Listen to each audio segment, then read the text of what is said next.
हाँ, हेलो बच्चों। आज हम लोग व्हीटस्टोन ब्रिज और इसकी एप्लीकेशन को पढ़ेंगे। व्हीटस्टोन ब्रिज 4 रेजिस्टेंस का कॉम्बिनेशन होता है, जिनमें से किसी एक रेजिस्टेंस को कैलकुलेट करते हैं अगर व्हीटस्टोन ब्रिज बैलेंस सिचुएशन पर है। और अगर बैलेंस सिचुएशन पर है तो गैल्वेनोमीटर में फ्लो होने वाली इलेक्ट्रिक करंट जीरो होती है, गैल्वेनोमीटर में कोई इलेक्ट्रिक करंट नहीं फ्लो होती है और गैल्वेनोमीटर जीरो डिफ्लेक्शन पर होता है।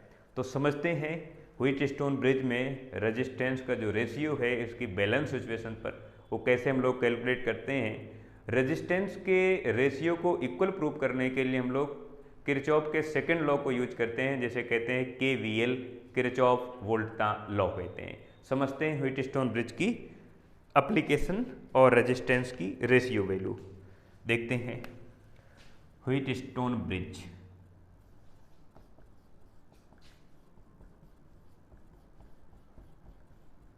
Wheatstone bridge Wheatstone bridge 4 resistance का कॉम्बिनेशन होता है किसी रेक्टेंगुलर या स्क्वायर डिजाइन के इलेक्ट्रिकल सर्किट में, जिनमें से हम लोग रेजिस्टेंस के रेशियो को प्रूव करते हैं अगर व्हीटस्टोन ब्रिज बैलेंस सिचुएशन पर है तब। तो देखते हैं, एक रेजिस्टेंस हमारे पास ये है, एक रेजिस्टेंस ये, एक रेजिस्टेंस ये, इस तरह से एक रेजिस्टेंस ये और एक रेजिस्टेंस ये हमारे पास 4 रेजिस्टेंस हो गए। इन रेजिस्टेंस के नाम हम लिख देते हैं P, Q, R and S। आप चाहें तो R1, R2, R3, R4 करके लिखें। फिर इसके बाद यहाँ पर हम लोग गैल्वेनोमीटर को कनेक्ट कराते हैं। ये गैल्वेनोमीटर हो गया और यहाँ पर हम लोग एक की लगा देते हैं और इसको ऑन कर देंगे। ये की सेकंड हो गई, सेकंड की, और यहाँ से करंट को फ्लो करने के लिए एक हम लोग सेल या बैटरी का यूज करते हैं और यहाँ पर एक और की का यूज कर लेते हैं। इस तरह से ये की हो गई फर्स्ट की। प्लस माइनस इधर का पोटेंशियल डिफरेंस V है, यहाँ से I एम्पीयर की करंट फ्लो होती है और ये जाकर इस पॉइंट पर, इस जंक्शन पॉइंट पर, इसका नाम हम लिख देते हैं A, B और इस पॉइंट का नाम C और इसका D। यहाँ पर जाकर करंट दो पार्ट में डिवाइड हो जाती है। इधर की तरफ ये करंट हो गई सपोज दैट I1, तो इधर करंट आ गई I2 करंट। तो I करंट दो पार्ट में डिवाइड हो गई, I1 एंड I2 में, ये दो पार्ट में डिवाइड हो गई।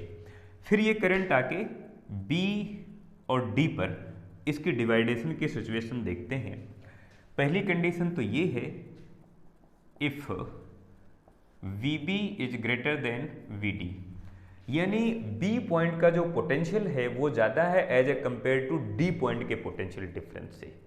तो हमारे पास ये गैल्वेनोमीटर बना हुआ है, ये गैल्वेनोमीटर, और इधर से ये की लगी हुई है, ये जिसे हम लोग K2 कह रहे हैं, और यहाँ पर हमारे पास B पॉइंट है, इधर की तरफ D पॉइंट है। आप देख रहे हैं ये वाला सर्किट।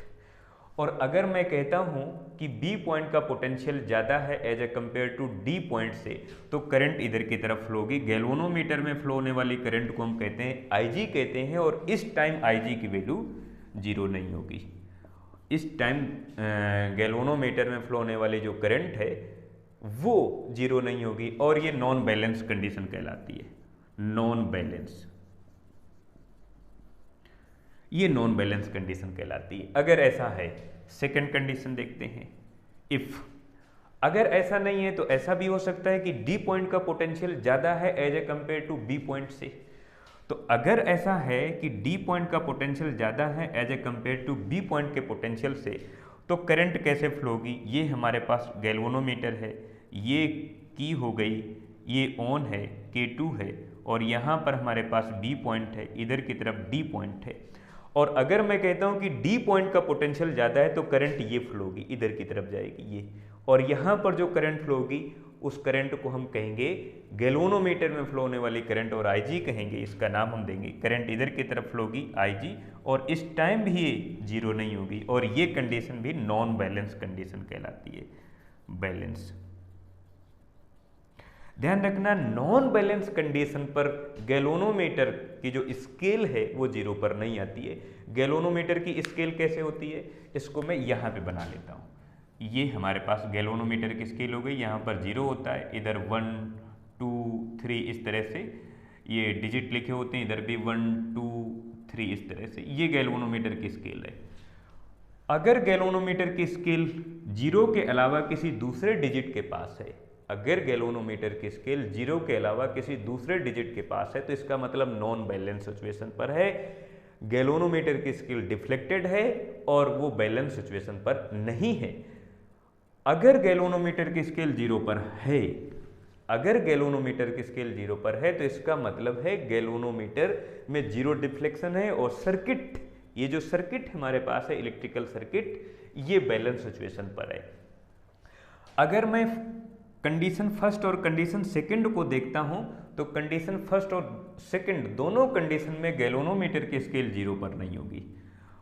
और अगर गैल्वेनोमीटर की स्केल 0 पर नहीं होगी, तो उस टाइम ये रेजिस्टेंस का जो रेशियो है P/Q equal to R/S, P/Q equal to R/S का जो रेशियो है ये इक्वल नहीं हो पाएगा, क्योंकि ये सिचुएशन नॉन बैलेंस है, अनबैलेंस कंडीशन है। गैल्वेनोमीटर में करंट फ्लो हो रही है तो रेजिस्टेंस का रेशियो इक्वल नहीं हो पाएगा इन दोनों कंडीशन पर, इन दोनों कंडीशन पर। एक तीसरी कंडीशन ये भी हो सकती है कि दोनों जगह का पोटेंशियल सेम हो जाए। अगर B और D का पोटेंशियल सेम हो गए तो पोटेंशियल डिफरेंस 0 हो जाएगा।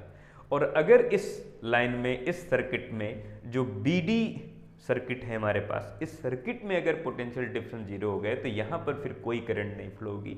और जब कोई करंट नहीं फ्लो होगी तो गैल्वेनोमीटर की स्केल 0 पर होगी और फिर रेजिस्टेंस का रेशियो इक्वल होगा। तो हम लोग तीसरी कंडीशन देखते हैं जिसमें से हम कहेंगे कि B और D का पोटेंशियल सेम है और पोटेंशियल डिफरेंस 0 है। देखते हैं थर्ड कंडीशन, जिसे बैलेंस कंडीशन कहेंगे हम लोग। अगर हम ये कहें कंडीशन थर्ड, अगर हम थर्ड कंडीशन कहें इफ VB इक्वल VD, और अगर मैं कहता हूं कि VD और VB दोनों जगह का पोटेंशियल सेम है, तो पोटेंशियल डिफरेंस 0 है। और पोटेंशियल डिफरेंस 0 होने की वजह से गैल्वेनोमीटर में फ्लो होने वाली इलेक्ट्रिक करंट 0 होगी, कोई करंट नहीं फ्लो होगी। और जब कोई करंट नहीं फ्लो होगी तो गैल्वेनोमीटर की जो स्केल होगी ये 0 है, इधर 1 है, इधर 2 है, इधर 2 है, 3 है, फिर इधर 1 2 3 और फिर ये गैल्वेनोमीटर की स्केल 0 पर होगी। तो हम कहेंगे कि गैल्वेनोमीटर 0 डिफ्लेक्शन पर है, गैल्वेनोमीटर में कोई डिफ्लेक्शन नहीं है और ये सर्किट व्हीटस्टोन ब्रिज हमारा बैलेंस सिचुएशन पर है। और अगर बैलेंस सिचुएशन पर है तो हम कहेंगे रेजिस्टेंस का रेशियो इक्वल है, यानी P/Q इक्वल टू R/S।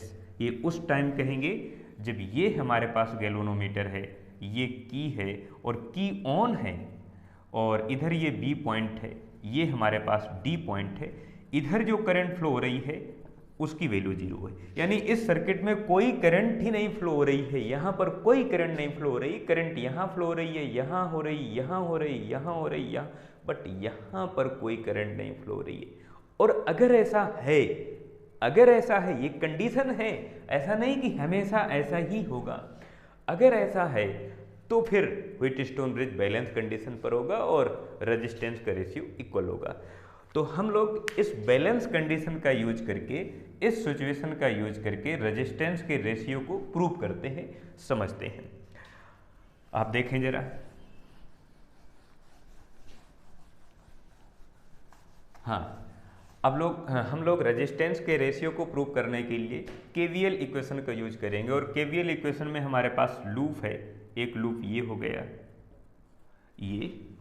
ये हमारे पास सेकंड लूप ये हो गया, ये first loop and second loop ये हमारे पास हो गया। और हम लोग प्रूव करेंगे for balance condition, for balance condition. और बैलेंस कंडीशन के लिए कहेंगे कि VB की वैल्यू VD के इक्वल है और गैल्वेनोमीटर में फ्लो होने वाली जो करंट है वो 0 पर है। और गैल्वेनोमीटर हमारे पास इस तरह से है, ये स्केल है गैल्वेनोमीटर की, यहाँ पर 0 लिखा हुआ है, यहाँ पर 1 है, इधर 2 है, इधर 3 है, 1 2 3 इस तरह से लेकिन गैल्वेनोमीटर की स्केल 0 पर है। उस टाइम हम दोनों जो हमारे पास लूप हैं, इन लूप में केवीएल इक्वेशन का यूज करेंगे और रेजिस्टेंस के रेशियो को प्रूव करेंगे। देखते हैं। हाँ, लूप हमारे पास है फर्स्ट, और फर्स्ट लूप का नाम हमारे पास है A B D A, A B D A, ये हमारे पास लूप है। इसमें केवीएल इक्वेशन यूज करते हैं, KVL equation from KVL equation. अब केवीएल इक्वेशन को यूज करते हैं तो कहां से स्टार्ट करेंगे? ए पॉइंट से। अब जैसे ही ए पॉइंट से स्टार्ट करेंगे तो ए पॉइंट का जो पोटेंशियल है वो लिखेंगे। किधर जा रहे हैं हम लोग? डी की तरफ, बी की तरफ जा रहे हैं। करंट की डायरेक्शन में जाएंगे तो पोटेंशियल डिक्रीज होता है, डिक्रीज होने की वजह से हम माइनस लिखेंगे, तो लिखेंगे माइनस I1 और रेजिस्टेंस है हमारे पास P, तो I1P। फिर B की तरफ आएंगे, इधर की तरफ आएंगे, और अगर हम एक बार थोड़ी देर के लिए यहाँ पर लिखें कि इधर IG करंट है तो इधर वाली करंट हो जाएगी I1 माइनस IG, और IG की वैल्यू हम लोग बाद में 0 कर देंगे। इधर से हमारे पास I2 करंट है, इधर से ये IG आ गई तो इधर आके मिल गई I2 प्लस IG, ये हो गई। और फिर ये आके दोनों मिलेंगी I1 plus IG, I2 plus IG, तो इधर की तरफ जो करंट होगी इस सर्किट में I1 प्लस I2 होगी, IG plus minus cancel out हो जाएगा। तो हाँ, हम B पॉइंट पर आए, B से नीचे की तरफ आए, गैल्वेनोमीटर का रेजिस्टेंस G है, करंट है IG, करंट की डायरेक्शन में तो negative IG multiply capital G। फिर हम D पॉइंट पर आए, D से इधर की तरफ आ रहे हैं, अपोजिट डायरेक्शन में तो प्लस करेंगे, प्लस लिखेंगे हम लोग I2 और रेजिस्टेंस है S, minus VA equal 0। VA plus minus cancel out हो जाएगा तो इधर हो जाएगा I1P minus IG capital G plus I2S equal 0।